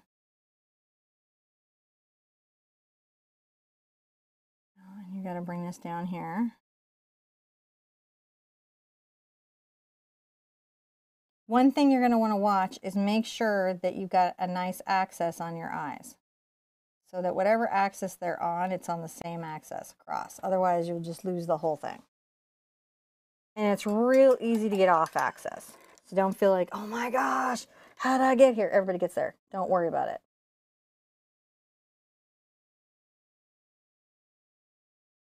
All right. And come here. I'm just shaping out some space I know I need to have. A little bit of my white.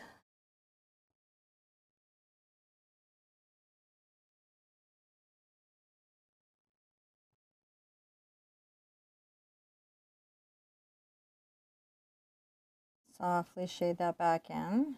I need it, but I need it to not be so graphic. And I also have to move it just a smidge.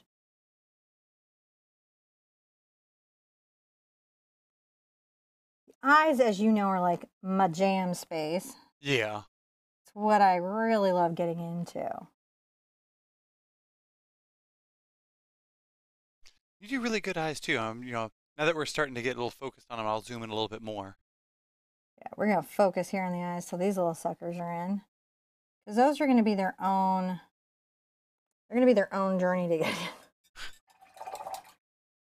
We'll hit him with all his pink and yellow in a second, right? And a little more of his dappling, but we just want to get some of that in. Now, one of the tricks that I can do is I can take a little bit of my cad red and a little bit of my burnt umber. And I can make this extraordinary inner eye color, which I can start to, well, that's too much. That's all cad. Pay attention to what you're doing. And I think I painted my glasses with cad here. I'm not sure. Yeah, somehow. It was like there's cad right in my eye. So sometimes that'll happen, and if you get paint you don't mean to get, just very carefully like pick it up. It's probably not going to hurt you too much because this stuff dries and then you're okay. And I mean, to be frank, we're going to be adding a lot of this warmth over here as it is.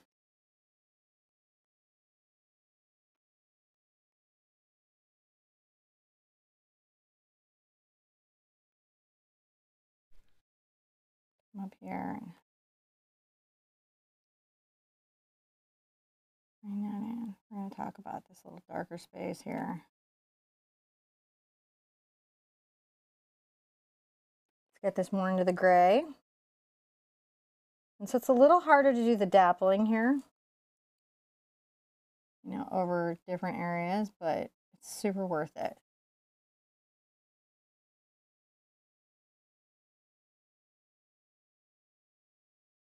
Let's shade in that line. Come back with highlights to get it back. So what I'm trying to do is create the glass reflection out here and the same shape in this space.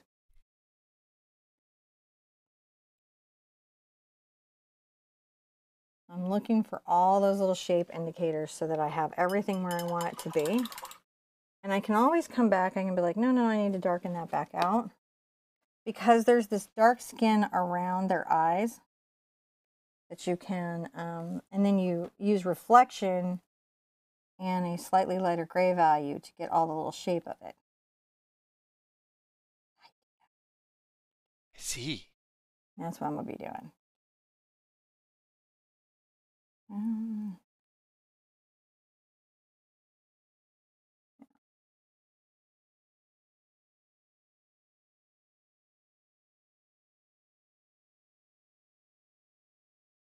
And so sometimes if I get quiet, what's happening is, for me, is probably what's happening for you when you get quiet is I'm just thinking hard.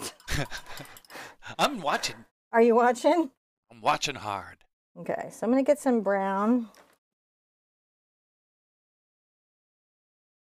I'm going to come to the outside of this glass.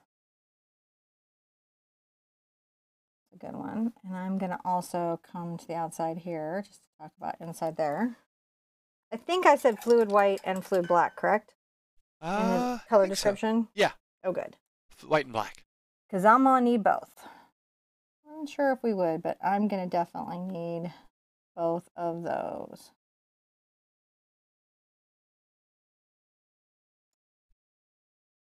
To get this little sucker in. So let's get a little of our lighter gray. You can see it's got that pink, you know, that magenta and all that in there.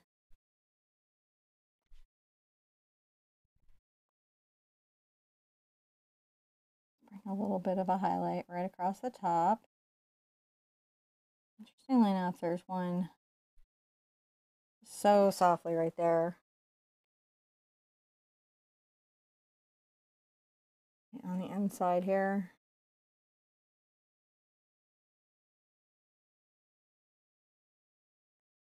And then I'm going to grab some of this as I bring this down.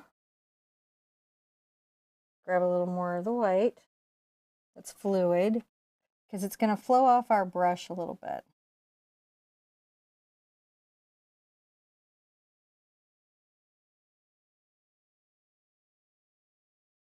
Come right here with some light. Definitely going to have to come right there with some light. Need some light in here. And again, that's what we're doing, is we're looking for places that we need to highlight. This bone up here probably always is going to take some type of a highlight. I'm going to come up here above the eye. Very highlight nice. that in. Very nice. Is it? Yeah. I'm up on it, guys. I like literally can't see my painting. We're up on it too. Are you? Yeah. You guys can't see it either. We can see it. All right, I'm just softening these lines. Take that in a little bit. We're evaluating. Now let's work this eye. So let me get my black, if I've got it. I do not. All right. I'm not going to use it. Why not? Because I can't. I may not end up, well, no, I have to use the rest in the thing. So I'll just keep using my white.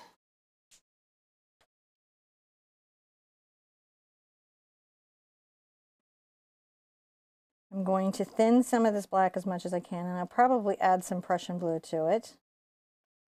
I'm about to get a super fussy. And sometimes in art, you will get super fussy. So I'm going to come under here and talk about a very dark value inside the glass of the eye. Also, I have to talk about something coming forward on the eye.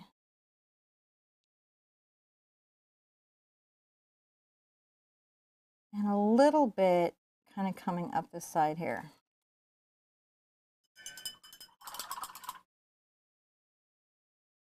I'm going to get my brown and my cad this time, and not just a clump of cad. Do not leave me. I need you. And I'm going to come from the outside with that color, just the outside of the glass of the eye.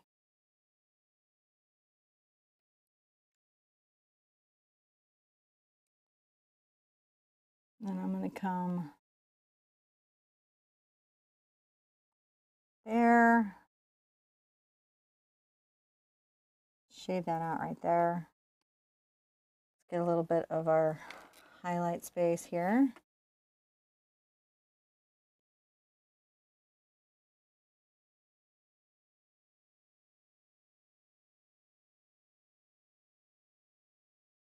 I may have to do something kind of crazy, guys, which is walk away, stand back, and look at it so that my brain... Have to get really back away from it? Possibly, yeah. Sometimes you do. Sometimes you have to just get so far away from it. I'm using my finger to just lighten the amount of paint. I'm going to just tap. Fine line there. Tap a little lash line there. Come under here.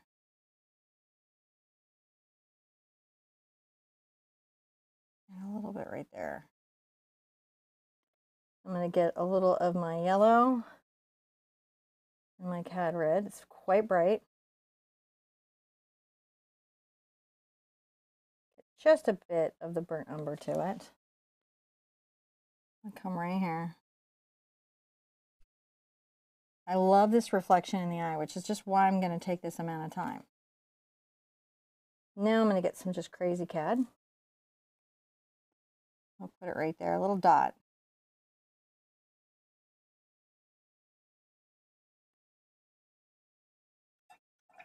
Yeah, we're starting to happen now. Back into my black, down at the nose, John, don't panic.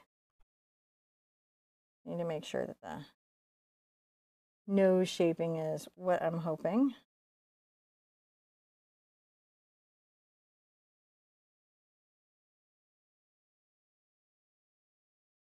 Let's come here and work this side, and then we'll get all the little highlights, and then we'll get the ears, and then the mane, and we will be like, what? We are amazing, fantastic creatives. Aren't we awesome? So I'm going to get my black and my blue. And I'll come inside here, and I'm going to work just the inside of the eye.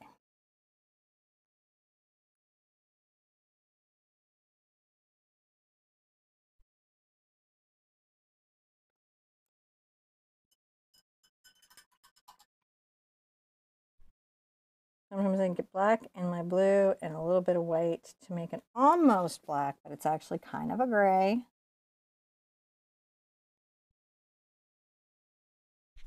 I'm going to come around the darkening around the eye.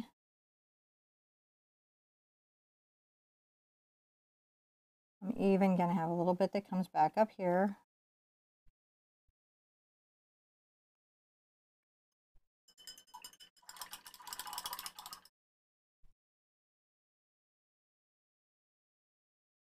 Let's get a little bit of this white and maybe a little bit of this yellow ochre. We're going to come inside here, maybe a little more yellow ochre. I know John's always like, you're always looking for colors. I'm like, dude, I am. Well, yeah, I think a lot of painting is looking for color. A lot of the painting is me looking for color or finding my way through a space. Really appreciate everyone who's come in and watching today. Let's put a little reflection on the inside light of the eye.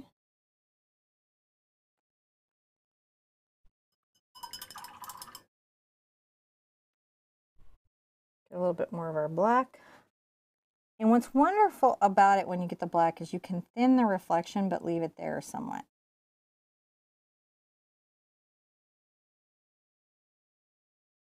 Come around some of the space.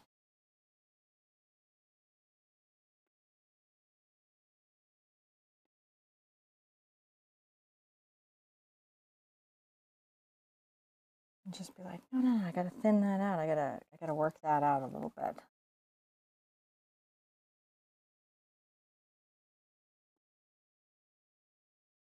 Let's get a little bit of our white.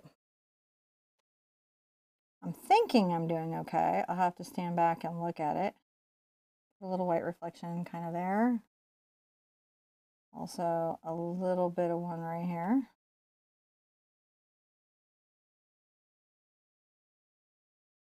Definitely this needs a little bit of something, maybe a little bit right there. A bit to the outside.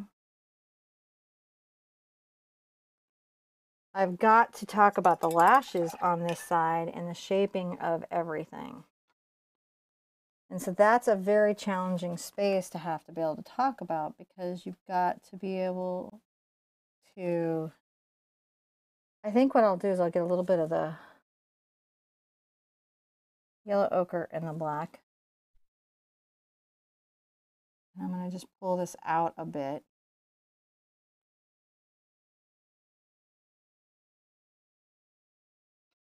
And then I'm going to get a smidge of my white into that yellow ochre mix. I'm going to just highlight those. And then I'm going to stand back and go, oh my goodness, do I have a horse's eyes yet? I feel like we do. But to get him to look like he's supposed to look, we're going to have to get our smallest scruffly brush. I'm going to sip my coffee and go, dude, journey. It's a journey. 3-hoot. It's a 3-hooter, that's for sure. Thank goodness tomorrow is a super easy painting. So I'm going to mix my peaches and my like highlights. So I'm going to get my magenta, my quinacridone, and, you know, my burnt umber, and I'll mix those together. And let's get quite a lot of, you know, white into that, so that we can really, really see it. Because it's very, very light value. Something wet just fell on my feet, and I'm going to try not to be worried about what that could be. Water. Did I have water? I'm looking over there, and the only thing close there to you would be some water there. Okay.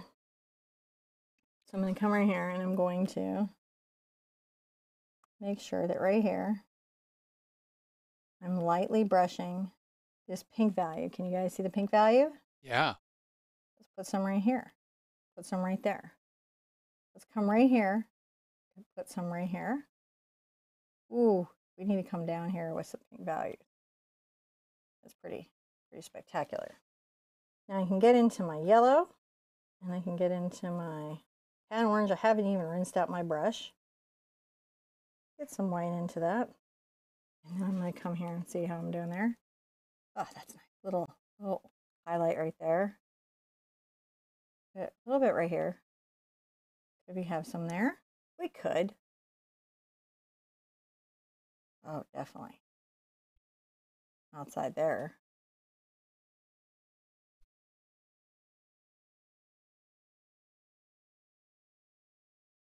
Now let's take a look. Now all of a sudden, that glow, that feeling from the piece, that's sort of everywhere, isn't it? Are you guys seeing it? What's the feedback, Mr. Cody? This is really good. They really appreciate you showing the how to do the especially the eyes and the highlighting,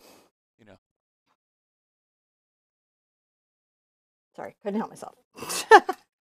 You will have this crazy light right there, face. You know, because you will. You'll have some crazy lightings into your face. That's going to happen. Add a little bit of an extra highlight right here. Wherever we feel like we need it. And if you've got to put some down the centers, I will. I just want to make sure that there's a dappling effect.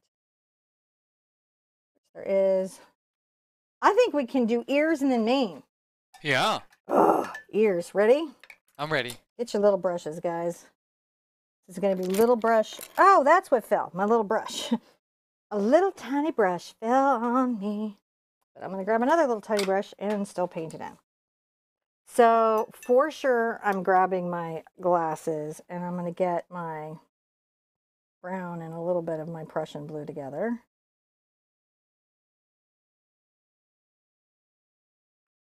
And I'm going to start talking about these ears. So inside the depth of the ear, it will seem quite dark, right? Totally dark. Then I'm going to maybe even get a little bit of the orange going into that. Crazy though that is. And I'll zinc. Not titanium white, but in this particular case I'm going to zinc because I just want to make subtle transitions into the space of the ear. So I'm going to just highlight a little bit of these ears in here. A little brown. Just talking softly about that inside ear space. It's harder than you might think to get the inside of a horse's ears. I get that question like a lot. So I feel like it's just something that if you're finding that you're having some struggles around that, that's cool. Sometimes we have some struggles around that. I'm going to take my black and my Prussian blue together and I'm going to thin it out a bit. What's that? My coffee out. And I'm going to come in just carefully, even more carefully than that. So carefully. Outline. Very careful. Well, because it's just a very short journey from horse ear to mule ear. I mean like a short journey. I'm going to add some of this deep value deep inside the ear, and I'm going to use it also to sort of imply some of the hair that's in there. Just a short journey from horse ear to mule ear. Always a great concern.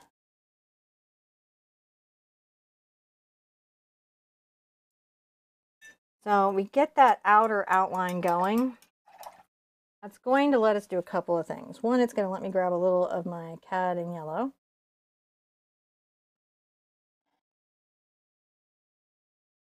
I can come just to the outside of the ear.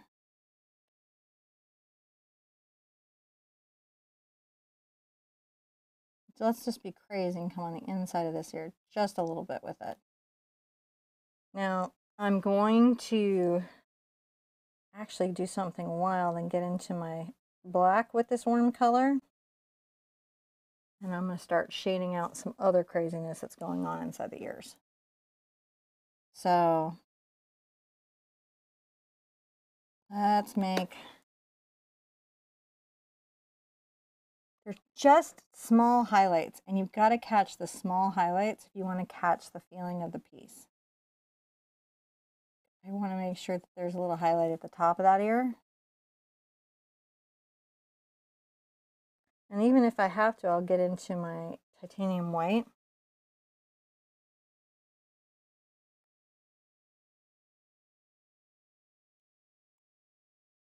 And pop an extra little highlight inside that.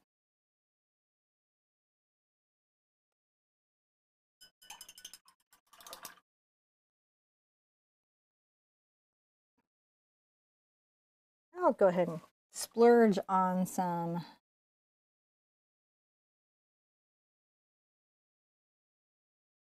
of that. So we don't have any other highlights there. We're going to let that go. Notice the ears are finished at the same. I've added little tiny specks of highlights, so even against the dark canvas, they're going to show. And now I'm going to do the long and fun work of painting the mane. So interestingly enough, on this mane, if you're wondering how do you paint hair, whether it's on a horse or a person, it's highlighted, backlit from the sun, how you do that is paint those lighter areas first. You're going to paint it backwards from where you might think that you would paint it, if that makes sense. Yes. Yes. All right. So I'm going to start with my number 2 bright, and hopefully that's going to give me enough of a lightness that I can get into there. So I'm going to mix these two together. And I'm also going to just use some very bright yellow. All right. So I've got the ranges of the oranges and the yellows, and I will get right into my titanium white. Get some really light values, and let's see if we can get them light enough. So out here at the edge, even lighter.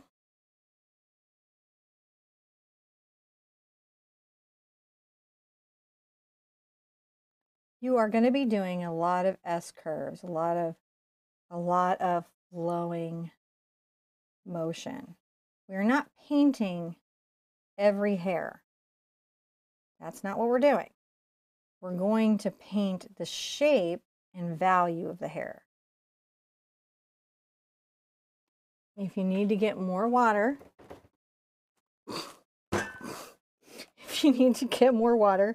I gotta rethink my studio design here again. I'm gonna just try to get more of this white into this. You just get that to improve the flow, right? And we know that the biggest, lightest part of the hair is through here. So we'll start here and we'll get these light parts of the hair. I would love some fresh water. You're amazing. You're the best daughter. Well, it's because I kept bumping into my coffee. My daughter accepts that I'm a complete goof and not that coordinated. Now right here, I'm going to pull some of this hair down. I'm using the edge of the brush. If you don't get a good line from your bright, switch to the detail brush that you're going to get a good line from. Don't fight it. Don't go against it. You've got to work with what works for you. If that makes sense to everybody.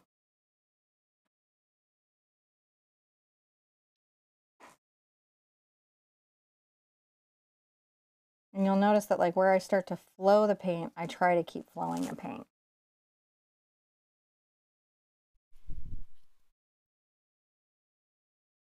Now I'm going to get into my little orange space. That's certainly coming in here, right? Yeah. Lots of orange space. I pull into this. I really want this to glow.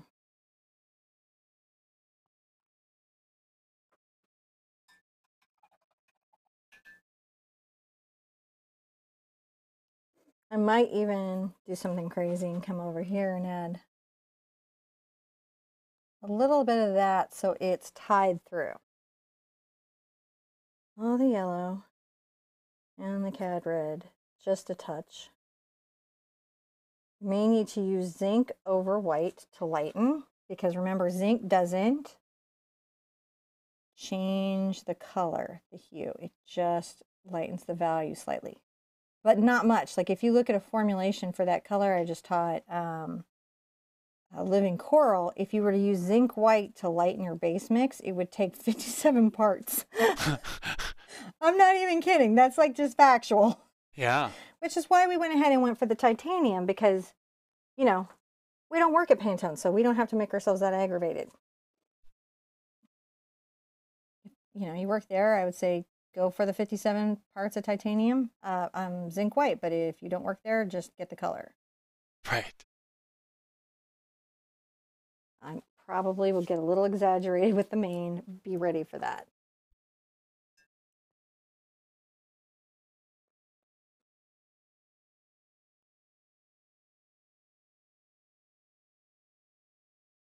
Just some of these do I want to make sure that are super light.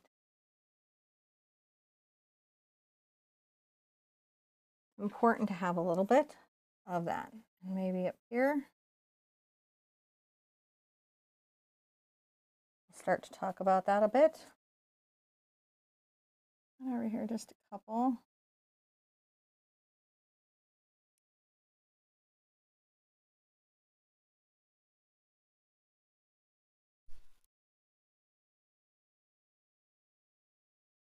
Okay. That's looking pretty good. Next ranges in are going to be in the orange range.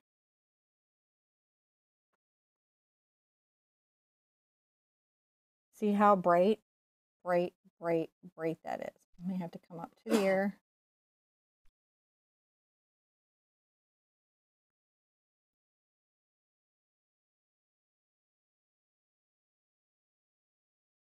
Bright.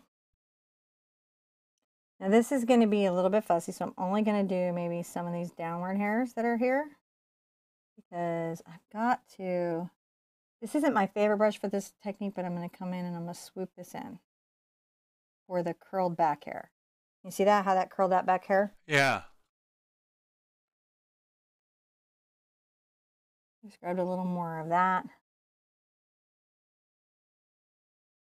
I'm going to be finding areas where I'm creating the story of hair that is folded or moving in a way that we can recognize.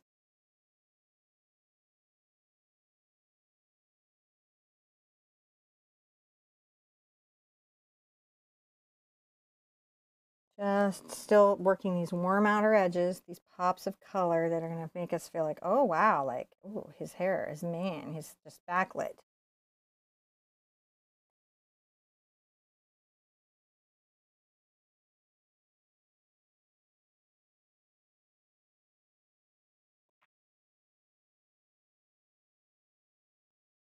Oh, stepping back. Oh, he's so pretty. Isn't he pretty? Oh, yeah. Okay. Now the next bit I'm going to go into, interestingly enough, my Scuffly small brush. Scuffly small brush? Scuffly small brush for a second. I'm going to get my burnt sienna and a little bit of my cad orange. And I'm going to begin to work the body of some of this. You see that fantastic color? Is that not just the bomb? Mm-hmm. A little bit there. Don't want too much. Definitely. Oops. Because this is going to build up. And then we'll come back and do some detail hairs, but with the basis of it really built out.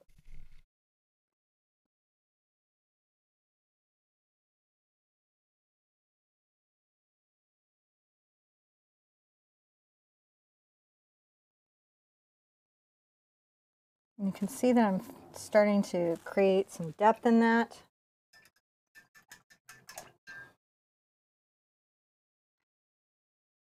Take a little bit of our black and brown.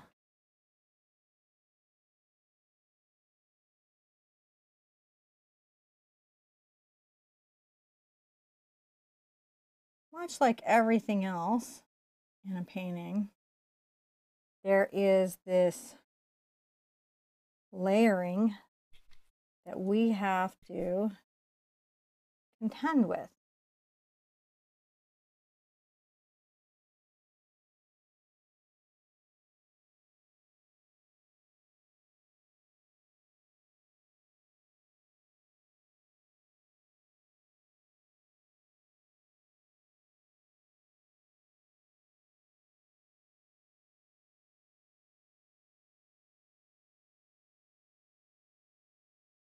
You've got to start looking into and being like, how do I build that up? How do I find its space?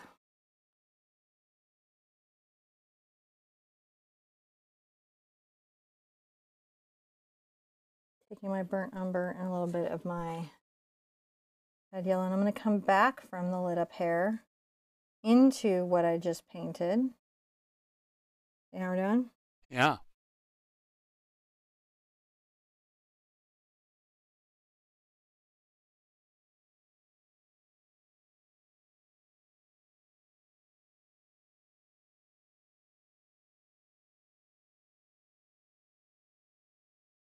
Let's get a little more cad yellow into this, and let's get some white into that a little bit more. Almost like a cream. Putting some of that in there.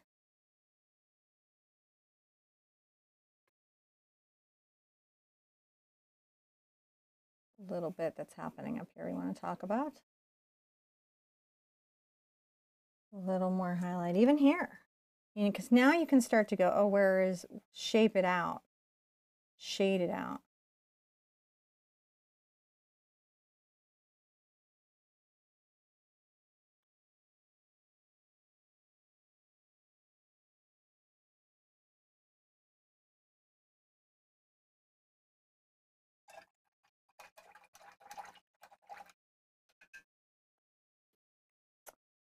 back into the Prussian blue and that.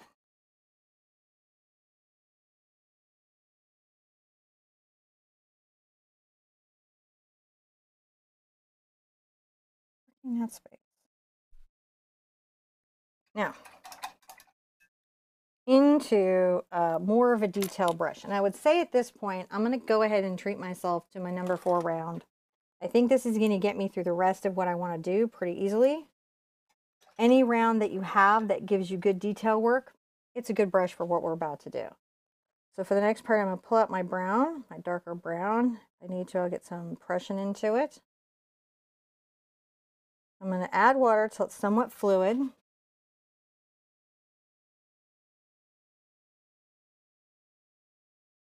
this is the only time that I'll even attempt to talk about individual hairs, is just a little bit. Once the value in the form that I'm working for gets found, that's when I might wander out into. You see how that makes a huge difference? Oh, yeah. In what you've got going on, in what you're doing.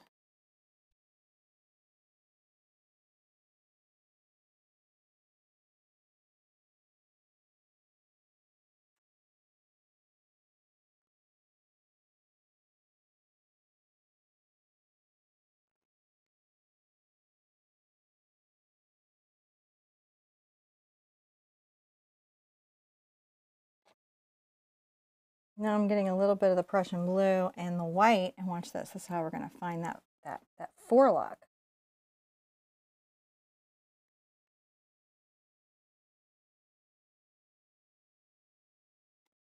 So where I need to have fluid is really good for this. These little details, I can.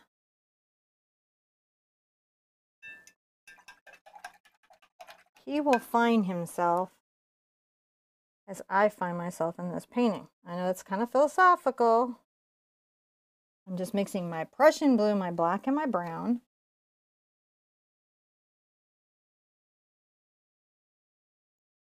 And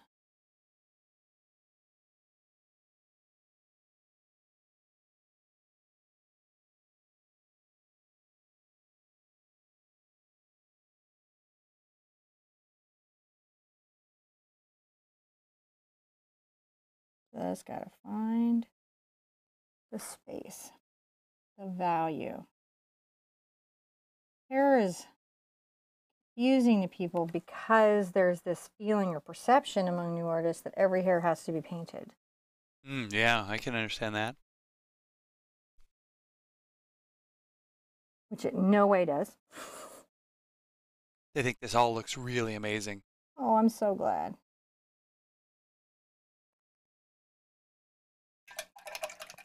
I'm pretty happy. I like throwing once in a while. It is enjoyable to me.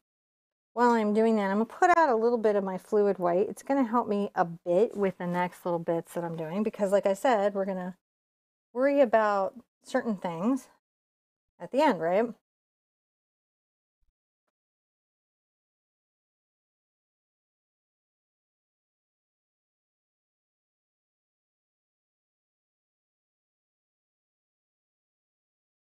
Here is where you get all detail oriented.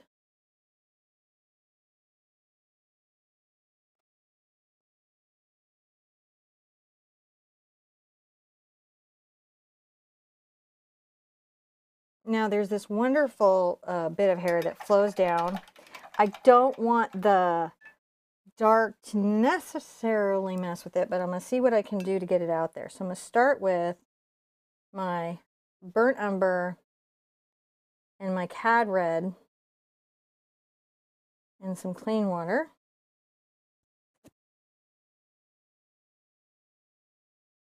See if we can get this little wrap down.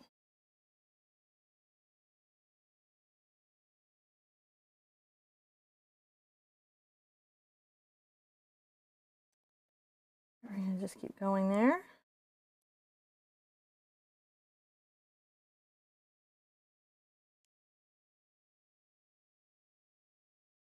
And you see how this is that forward little bit of mane that just comes off. Yeah. Now you can always go back into your black and your blue. Even at this stage, I'm going to get just some fluid stuff. And roll the hair as well using the shadows. Now we've rolled the hair using some shadows.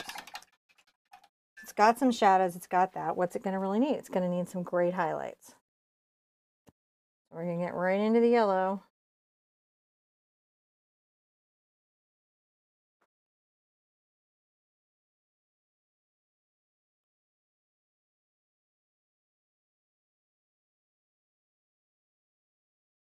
Doing that detail work now.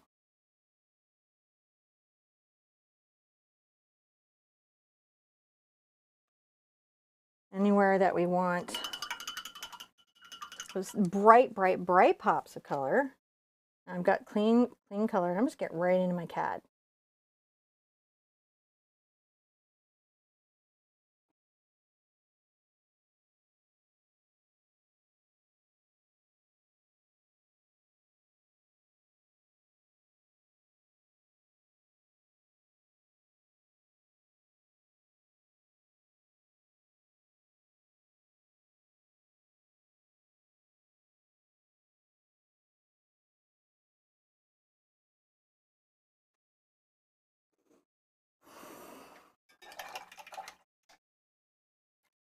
Now with the blue and a little bit of the white, Russian.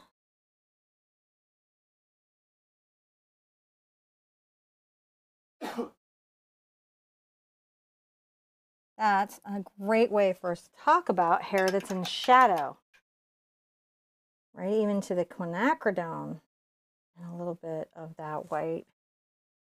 And some of that,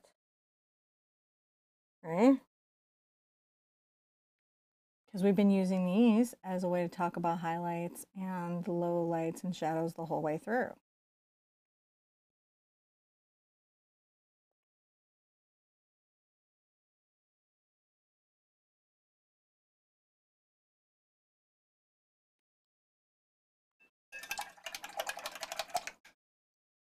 When all is said and done, grab a detail brush. I'm going to use my white fluid paint. This is a #1 monogram liner. Find a space you'd like for a signature. Go ahead and take credit for your work. Yeah.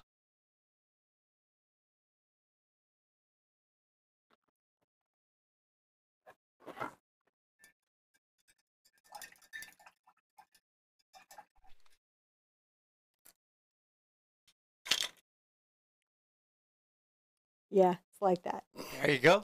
But you know what's really impressive is when you get to do this. This is true. Yeah. That's what's love exciting. seeing them. I love seeing when everybody does this. So definitely when you finish, share with us. And don't be like wrapped up in the result. We have safe spaces to share art. What's impressive when you're new at painting is the things you're brave about taking on. It's not necessarily how well you execute every technique the first time it's introduced to you. It's about, did you go ahead and jump on in? Did you believe in yourself? Did you stretch yourself? That's what the 3 hoots are about, not about like, I'm the greatest. And those that have been in the groove for a while, who've done 100 paintings, who've done a couple 100 paintings, who are now like painting where all those skills are coming together, ask them, because they're going to tell you, no, that was not my experience in the beginning. I worked for every one of these skills. And so in that stage where you're working for the skill, that's fantastic. You should pat yourself on the back and congratulate yourself for being brave and taking on something that is maybe not as easy as others might think. But at the end of the day, here's what's important. Be good to yourself. Be good to each other. And I want to see you at the easel really soon. Bye-bye.